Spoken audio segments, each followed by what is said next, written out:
Hello, je suis ravie de te retrouver aujourd'hui pour une nouvelle vidéo sur ma chaîne Aïdaël Influence.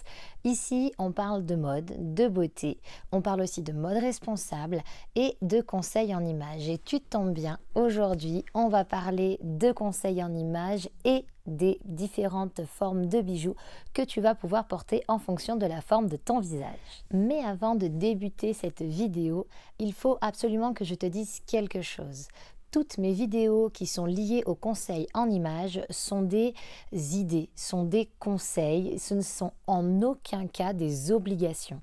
S'il y a des éléments qui ne te correspondent pas parce que je vais te dire que tu vas pouvoir favoriser tel type de bijou par rapport à un autre en fonction de ta silhouette, en fonction de ta morphologie, en fonction de la forme de ton visage, mais que toi tu préfères porter un tout autre bijou qui est à la base pas forcément celui qui est préconisé pour toi, mais tant pis, eh bien ça ne pose aucun problème. Le but c'est que tu te sentes bien, que tu te sentes à l'aise, que tu sois en accord avec toi-même et avec ta personnalité. C'est vraiment le but principal du conseil en images. Donc toutes les informations que je vais te donner aujourd'hui sont vraiment des idées, des conseils à prendre ou à laisser. Ce n'est pas une obligation. Tu l'auras compris, les bijoux, c'est comme les vêtements. Il faut que tu portes ce que tu aimes, ce que tu as envie, mais surtout ceux qui te ressemblent. Le but n'est pas du tout de jouer un rôle. Donc si je peux te donner un premier conseil dans cette vidéo, c'est vraiment de porter les bijoux dont tu as envie et qui te ressemblent. Toutefois, il y a une règle d'or quand on parle de bijoux. La première chose, c'est de ne pas porter de bijoux qui vont avoir la même forme que ton visage. Je m'explique.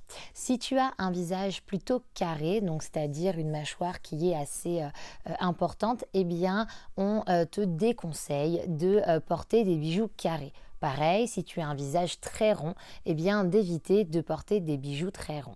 C'est une question de proportion, voilà. Donc c'est vraiment le premier conseil que je peux te donner dans cette vidéo. De la même façon, tout le temps pour respecter cette question de proportionnalité, si tu fais partie des personnes qui ont une silhouette assez fine, eh bien on va te conseiller de porter des bijoux qui vont être assez fins eux aussi. Éviter trop d'accumulation pour ne pas en fait que ta silhouette se perde en dessous de cet amas de bijoux.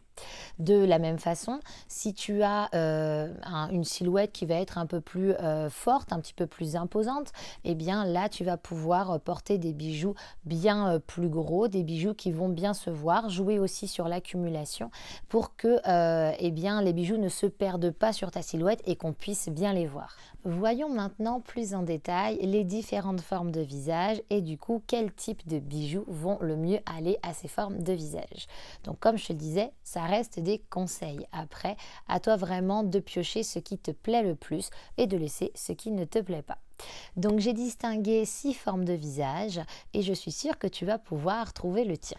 On commence tout de suite avec la première forme de visage, c'est la forme arrondie. Alors si tu fais partie des personnes qui ont cette forme-là de visage, eh bien je te conseille d'éviter de porter que des bijoux ronds, mais plutôt de favoriser des bijoux plus ovales, des bijoux qui vont être plus sur la longueur. Pour les visages cœurs, et oui, ça existe. Pour les visages cœurs, eh bien, on va plutôt partir sur des bijoux qui vont être de forme allongée, des bijoux plutôt carrés ou rectangulaires.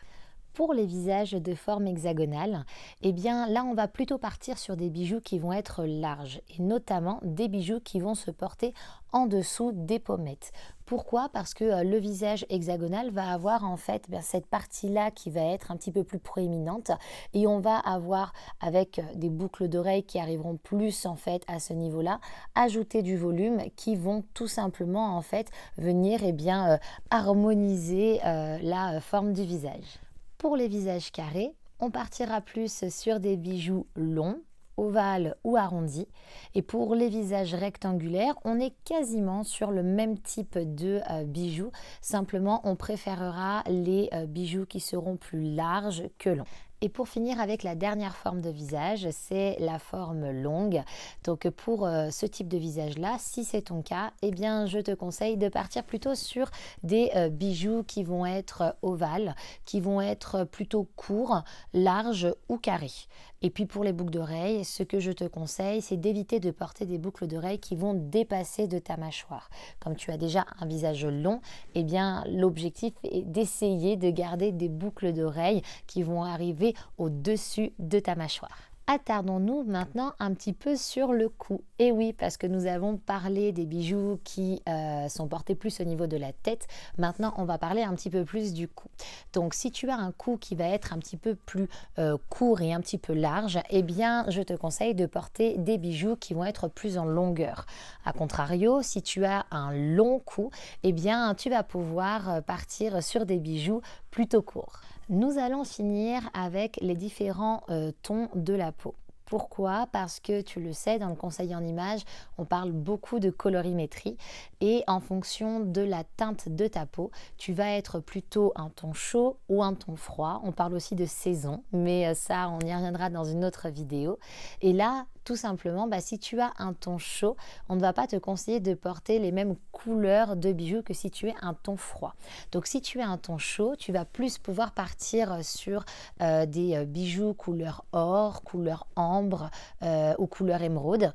Et puis si tu es un ton froid, eh bien là tu pourras plus partir sur une couleur rubis, améthyste, aigue marine ou encore topaze. Si tu as compris quelle était la teinte de ta peau et quel ton tu avais, un ton froid ou un ton chaud, c'est parfait. N'hésite pas à me dire en commentaire si la couleur des bijoux dont je te parle correspond un petit peu à ce que tu aimes et à ta personnalité bien sûr.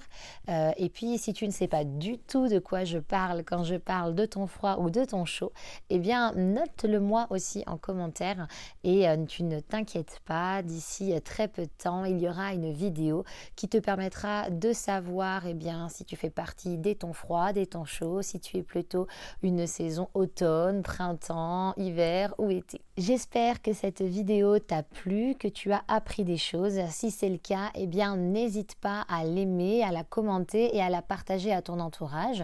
Ces conseils peuvent bien servir à beaucoup de monde, donc je compte sur toi pour faire voyager cette vidéo.